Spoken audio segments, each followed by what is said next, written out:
வழங்கப்படுகிறது.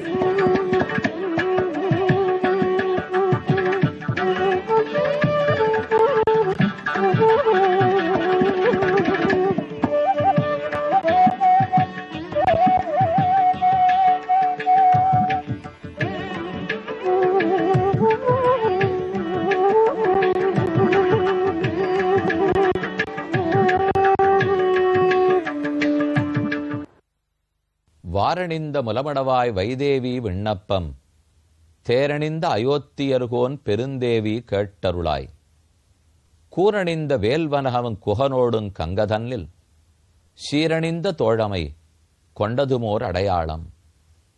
பெரியாழ்வாருடைய ஆச்சரியமான பாசுரம். பெரியாழ்வார் திருமொழி 461 பாடல்கள் கொண்டது. அது தவிர திருப்பல்லாண்டு 12 பாடல்கள். இவை இரண்டையும் சேர்த்து பெரியாழ்வார் மொத்தமாய் 473 பாடல்கள் பாடியுள்ளார். அதிலே திருப்பல்லாண்டுக்கு பின்னால் ஓதப்படுவது பெரியாழ்வார் திருமொழி.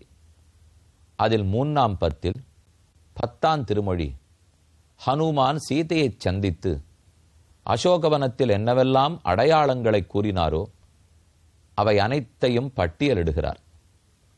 ஓரொரு பாசுரமாய் ராமனை நான் கண்டதற்கு சீதை அடையாளம் கேட்டாய், இது அடையாளம், இது அடையாளம், இது அடையாளம் என்று ராமனே அறிந்த சரித்திரங்களை எல்லாம் எடுத்துரைக்கிறார் ஆஞ்சநேயர். ஒருத்தரை பற்றி நாம் பேச வேணுமானால் அவருக்கு மட்டுமே தெரிந்த உண்மைகளை பேசினால் அப்ப அவரிடத்தில் தான் சந்தித்து கேட்டுக்கொண்டதாக அர்த்தம். ஆஞ்சநேயர் ராமனை சந்தித்திருக்கிறார், அதை சீதை நம்ப வேண்டுமே. ஒருவேளை ராவணனே யாதானும் ஒரு குரங்கை அனுப்பி அல்லது ராட்சசனுக்கு வேடமிட்டு வந்து ஏமாற்றிவிட்டால், ஆதலால் தான் நீ ராமனை கண்டதற்கு அடையாளம் கூறு என்றாள் சீதை. நான் என்ன சொல்வேன்? ராமன் எப்பேற்பட்டவர்? அவர் திருமேனியனுடைய அழகை என்னால் வர்ணிக்க முடியாது. ஆகையால் அதை விட்டுவிடு சீதை. அதை சொல்ல முற்பட்டால் என் தழுதழுத்து தொண்டை அடைத்து போகிறது. கீதிருஷம் தஸ்ஸ சம்ஸ்தானம் ரூபம் ராமஸ்ய கீதிருஷம் கதமூரு கதம் பாஹு. சீதை கேட்டாள், என் ராமனின் திருத்தோள்கள் எப்படி இருக்கும்? அவனுடைய தீர்க்கமான பார்வை எப்படி இருக்கும்? அவர் என்ன உயரம் இருப்பார்? ஆஞ்சநேயா சொல். அப்போது அவர் கூறுகிறார், படியெடுத்துரைத்து காட்டும் படித்தன் அவன் படிவம். இப்படி என்று ராமனுடைய அழகை வர்ணிக்க என்னால் இயலாது. ஒன்று செய்வோமா தேவி? அவன் மட்டும் அறிந்த கதைகளை வேணுமானால் கூறுகிறேன். அவன் அழகப்பத்தி என்னிடத்தில் கேட்காதே, வாயடைத்து போவேன். என்னை வியாக்கரணம் இலக்கணம் பேசச் சொல், எவ்வளவு நாளும் பேசுவேன். தர்க்கம் பண்ணச் சொல், எப்பேற்பட்ட வித்வானோடும் தர்க்கம் செய்வேன். எப்படிப்பட்ட சங்கீத வித்வானோடே வாதம் செய்யச் சொல், செய்வேன். எத்தனை பெரியவனோட சண்டை செய்யச் சொல், செய்வேன். ஆனால் ராமனுடைய அழகை பேசுன்னு சொல்லுவாயானால் நமக்கு வாய் எடும்பாது, அத்தோடே அடைத்து போகிறது. அதனால் மாற்று வழி கூறுகிறேன். ராமன் அறிந்த சரித்திரங்களை எல்லாம் சொல்லுகிறேன். அதுல ஓர் கதை குஹப்பெருமானோடே தோழமை கொண்டது. அதைத்தான் இப்போது ஹனுமான் தெரிவிக்கிறார். வாரணிந்த முலமடவாய் வைதேவி விண்ணப்பம். வைதேகி தேவியே, இதோ விண்ணப்பிக்கிறேன், கேட்டுக்கொள். தேரணிந்த அயோத்தியர்கோன் பெருந்தேவி கேட்டருளாய். தேர்கள் பலவற்றை உடையவனாய் அயோத்தியர் கோமகனான ராமன் பெருந்தேவி, அந்த ராமனுடைய ஸ்ரீதேவியாய் அவனுக்கு பட்டமகிழ்ச்சியான சீதே கேட்டருளாய், சொல்வதைக் கேள். கூரணிந்த வேல்வலவன் குகனோடுங் கங்கதன்னில் சீரணிந்த தோழமை கொண்டதுமோர் அடையாளம். கூரணிந்த வேல், நீண்ட வேல்கள், வேல்கம்பு வேல்கம்புங்கிறது எவ்வளவு கூறா இருக்கணும். ஈட்டி ஆயுதம் வேல்னு சொல்றமே, அதான் கூறாக இருக்கக்கூடிய வேல். திருமங்கையாழ்வாரும் வேலைத்தான் பற்றியிருந்தார். மானவேல் பரகாலன் கலிகன்னீன்னே அவருக்கு பட்டப்பெயர். திருநகரியில இன்னைக்கு சேவிச்சுக்கிறோம். எப்பேற்பட்ட வேல் பிடிச்சிருக்கார். ஏன் மகாபாரத யுத்தத்தின் போது தர்மபுத்திரன் யுதிஷ்டிரன் வேலைத்தான் ஆயுதமாக கொண்டான். ஈட்டி தான் அவனுக்கு முக்கியமான ஆயுதம். அர்ஜுனனுக்கு காண்டீபம் வில், அதே போல பீமசேனனுக்கு பெருங்கதை, பலராமன்னு சொன்னா கலப்பை, கண்ணன்னு சொன்னா எந்த ஆயுதமே கையில் கிடையாது. அவருக்கு இருக்க சங்கல்ப சக்தி தான் ஆயுதம். ஆனால் தர்மபுத்திரனுக்கு நீண்ட ஏட்டி. ஈட்டியை பற்றி ஆண்டாள் பாசுரத்தில் மார்கழி திங்கள் மதி நிறைந்த நன்னாளால் நீராடப் போதுவீர் போதுமினோ நேரழகீர் சீர்மல்குமாய்ப்பாடி செல்வச் சிறுமீர்கள் கூர் வேல் கொடுந்தொழிலன் நந்தகோபன் குமரன் வரும். அதே போல இன்னி யாம் வந்தோம் இறங்கு. அதே திருப்பாவையில் நின் கையில் வேல் போற்றின்னு ஆண்டாள் வேலுக்கு பல்லாண்டு பாடுகிறாள். அந்த வேல் கூரணிந்த வேல்வலவன், வேல்வலவனான குகன், குகனோடும் கங்கதன்னில், அந்த குகப்பெருமானோடைய கங்கை கரையில் சீரணிந்த தோழமை கொண்டதுமோர் அடையாளம். உலகம் முழுக்க பேசுற அளவுக்கு ஒரு உயர்ந்த தோழமையை, நட்பை ஏற்படுத்தி கொண்டானே. நட்பு என்பது பாகுபாடு பார்க்காமல் ஏற்படுவது, உயர்வு தாழ்வு பார்ப்பது கூடாது. ராமன் அரசன், இவன் ஒண்ணுமில்லாத வேடன் என்கிற வேறுபாடில்லை. அவனோடு தோளோடு தோள் கலந்து கொண்டு ராமன் நின்னான். நண்பன்னு கூட சொல்லலாம். அடுத்து தம்பி என்று கூறிக்கொண்டான். தம்பின்னு சொல்லலாம். தம்பின்னு சொன்னால் நெருக்கம் அர்த்தம். நண்பன்னு சொன்னால் வேறுபாடில்லைன்னு பொருள். தம்பினா தான் உறவு, உறவுன்னா நெருக்கம். அந்த நெருக்கம் குகனிடத்தில் உண்டுன்னு ராமன் வெளிப்படுத்தினார். ஆனா தம்பின்னு சொன்ன போதே அண்ணன் உயர்ந்தவன், தம்பி அடுத்தவன் ஆயிடுத்து இல்லையா? ஆனா நண்பன்னு சொல்லிட்டால் உயர்ந்தவன் அடுத்தவன்கிற வேறுபாடு கிடையாதே. ஆக நண்பனாகவும் ஏற்றுக்கொண்டான், தம்பியாகவும் ஏற்றுக்கொண்டான். ராமனே சுசீலன், பெருமானுடைய சௌசீல்யம்ங்கிற உயர்ந்த குணம். மிக பெரியவனான எம்பெருமான் எத்தனையோ தாழ்ந்து குகன் இருந்தாலும் உயர்வு தாழ்வு பாராமல் கலந்தான். அதைத்தான் சீரணிந்த தோழமை கொண்டதுமோர் அடையாளம்.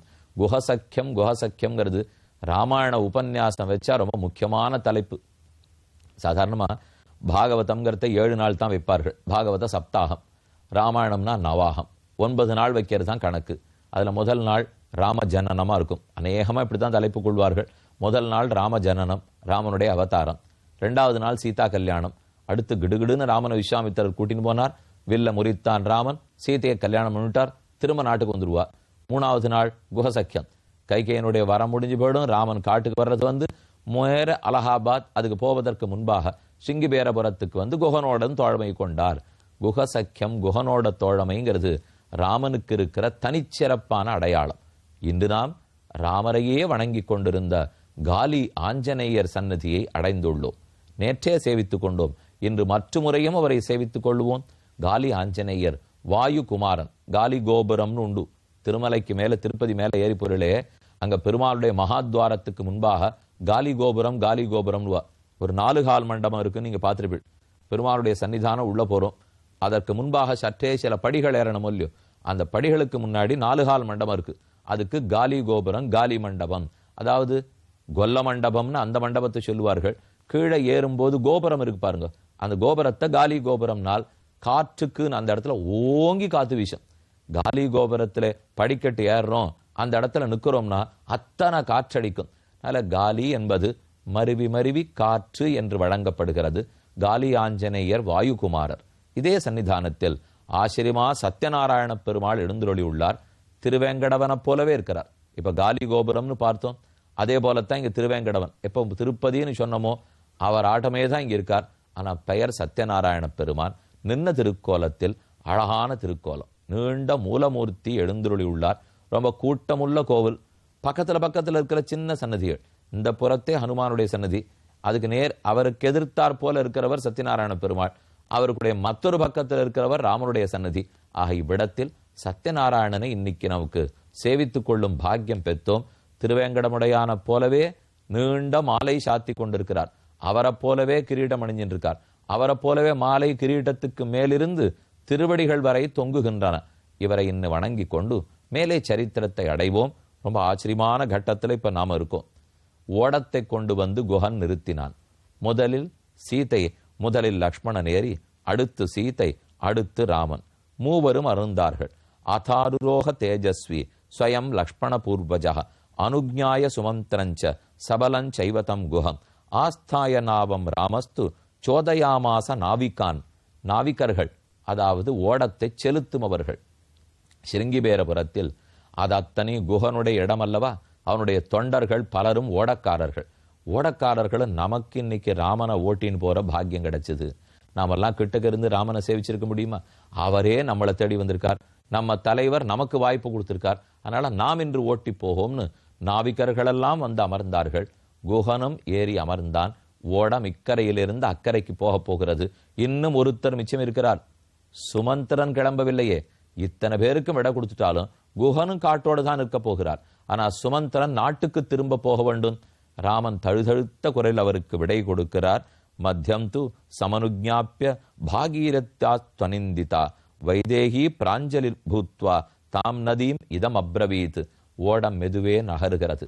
தன் கண்ணு கெட்டிய தூரம் ஓடம் செல்லும் வரை நீண்ட பாதையை பார்த்து கொண்டே இருந்தான் சுமந்திரன். இனி ராமனை நாம் தரிசிக்க முடியாது, அவர் கூப்பிடுவரா என்று 2 நாட்கள் கரையிலேயே காத்திருந்தான். ஆசையா எதிவா ராமஹா புனഃசப்தாபயேதிதி.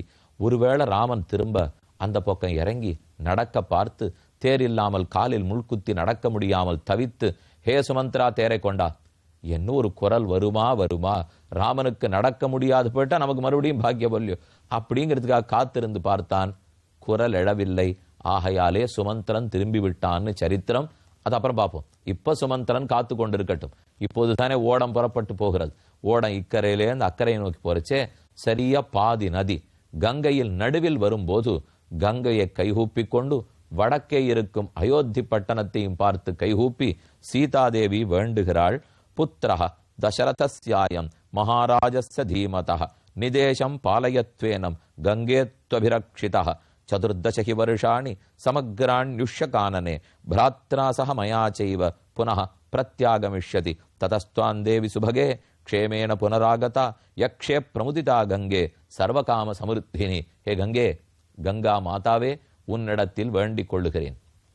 இக்ஷ்வாகு குலத் தோன்றலாய், அவர்கள் குலத்துக்கே கொழுந்தாய், மரியாதா புருஷோத்தமனாய், சத்தியத்திலிருந்து தழுவாதவனான நழுவாதவனான ராமன் தன் தஞ்சொல்மிக்க மந்திரமில்லை இதை ஸ்தாபித்து கொடுப்பதற்காக லோகத்தில் தர்மஸ்தாபனார்த்தமாக காட்டுக்கு ஏகியிருக்கிறான். அதே பயனின் பொருட்டுத்தான் உன்னையும் தாண்டி போகிறோம். ஆக கங்கையே, உன்னிடத்தில் வேண்டுகோள். 14 ஆண்டுகள் எங்கள் வாழ்க்கையை இனிமையாக கழியவை. அது தியாகம் நிறைந்த வாழ்க்கையாக இருக்கட்டும். ஆனால் அதிலும் இனிமை குறைய வேண்டிய தேவையில்லையே. நாம கஷ்டமான பாதையில போனாலும் அதை ஆனந்தமாக ஏற்றுக்கொள்ளலாம். தேவதைகள் ஒத்துக்கணும், இயற்கை ஏற்றுக்கணும், நதிகள் ஒத்துக்கணும், மிருகங்கள் ஒத்துக்கணும். ஒத்துனுட்டா எந்த கஷ்டமுமே நமக்கு கஷ்டமாகப்படாதே. எப்ப கஷ்டம்னு சொல்றோம்? வெயில் அடிக்குமோ, சூறாவளி அடிக்குமோ, வெள்ளம் வந்துடுமோ, இதுதானே பயம். அந்த இயற்கையினிடத்திலேயே பிரார்த்தித்துட்டோம்னால் அப்ப வாழ்க்கையே இனிமையாகத்தான் இருக்கும். துஷ்ட மிருகங்களை கண்டு பயப்படுவோம். ஆனா மிருகங்களோடைய வாழ பழகினுட்டால் பயப்பட வேண்டாம், இனிமையாகத்தான் இருக்கும். நாம பலதை கண்டும் பயப்படுகிறோம். அச்சம் அச்சம் அச்சம் எப்போது வரும்? நகரத்தோடு இருந்து கிராம வாழ்க்கையே தெரியாமல், நதியும் தெரியாமல், காடும் தெரியாமல் செயற்கையாக கலந்து விட்டால் பயந்தான் வாழ்க்கையில் மிஞ்சும். அந்த பயத்தை ஒழிக்கத்தான் சீதை பிரார்த்திக்கிறாள். தேவி, நீ இப்போது சூழ்ந்து ஓடுகிறாய், இனிமேல் எல்லையை தாண்டி போகப் போகிறோம். எல்லைக்குட்பட்ட அயோத்தியா பிரதேசம், இக்ஷ்வாகு மகாநகரம், அதனைத்தையும் நீதான் ஜாகிரதையாக பார்த்து கொள்ள வேண்டும். நாங்கள் திரும்ப வரப்போகிறோம். வந்து பட்டாபிஷேகம் நடக்கும். ராமனும் தம்பி இலக்குவனாக என்னோடு வருவார்கள். அவர்களுக்கு பட்டம் நடந்தவுடன் திரும்ப இதே கங்கே உன்னுடைய கரைக்கு வருவேன். உனக்கு எத்தனை திருமஞ்சனம் உண்டோ, பால் அபிஷேகங்கள் உண்டோ, எவ்வளவு அன்னதானம், தீர்த்ததானம், வஸ்திரதானம், கோதானம், எத்தனை தானம் உண்டோ அனைத்தையும் உன் கரையில் செய்கிறேன். கவாம் சதசஹசிரஞ்ச வஸ்திராண் அன்னஞ்ச பேசலம் யானித்து தீரவாசானி தெய்வதானி ச சந்திகி. உன்னுடைய கரையில் எத்தனை கோயில்கள் இருக்குமோ, எத்தனை மக்கள் வாழ்வார்களோ அனைவருக்கும் தானம், அனைவருக்கும் பூஜை, கோ பூஜை, மித்ர பூஜை, அந்தணர்கள் பூஜை, தேவ பூஜை, அனைத்து பூஜையும் செய்வேன். புனரேவ மகாபாகு மயா பராத்ராஜ சங்கதா தட்சிணா தட்சிணம் தீரம் க்ஷிப்ரமேவ அபியுபாகமது. அப்போது தட்சிணா அழகான சீதை தட்சிணம் தீரம் கங்கையினுடைய தெற்கு கரையை அடைகிறாள். இதுவரை வடக்கு கரையில் இருந்தார்கள். வடக்கிற்கு அயோத்தியா, தெற்கு நோக்கி நடந்து வந்தார்கள் ஸ்ருங்கிபேரபுரம், அங்கேயே கங்கை. இன்னைக்கும் கங்கை அங்கே சேவித்துக் கொள்ளலாம். அந்த கங்கையை தாண்டினால் இப்ப தெற்கு கரைக்கு வந்தாகிவிட்டது. இனிமேல் தான் அலகாபாத் பரத்வாஜ ஆசிரமத்தை நோக்கி போக வேண்டும். பிருஷ்டதா அனுகமிஷ்யாமி சீதாந்த்வாம் சானுபாலயன் அக்ரதோ கச்ச சௌமித்ரே சீதாத்வாம் அனுகச்சது. ராமன் இனி காட்டில் நடக்க வேண்டும் முறையை ஏற்படுத்தி சொல்லுகிறார். லக்ஷ்மணா, நீ முன்னால் நட, நடுவிலே சீதை நடக்கட்டும், நான் பின்னால் நடக்கிறேன். மூவரும் ஒருத்தருக்கொருத்தர் பார்த்து கொள்ள வேண்டும். இனிமேல் தான் சீதை காட்டின் கொடுமையை உணரப்போகிறாள். இதுவரை திருப்தியாக சிரித்து கொண்டு வந்தாள். அது எவ்வளவு கஷ்டமானதுங்கிறது சீதைக்கு தெரியாது. கதந்து கங்கா பரமாரமாசு ராமம் சுமந்திரஹா சததம் நிரீக்ஷ அத்வர்ஷ பிரகர்ஷாத் வினிதிஷ்டத திருஷ்டிர் முமோச்ச பாஷ்பம் व्यतितस्तपस्वी அப்போது கண்களிலிருந்து நீர் பெருக சுமந்திரன் கங்கைக்கரையில் நின்று கொண்டிருந்தார். மேலும் பார்ப்போம்.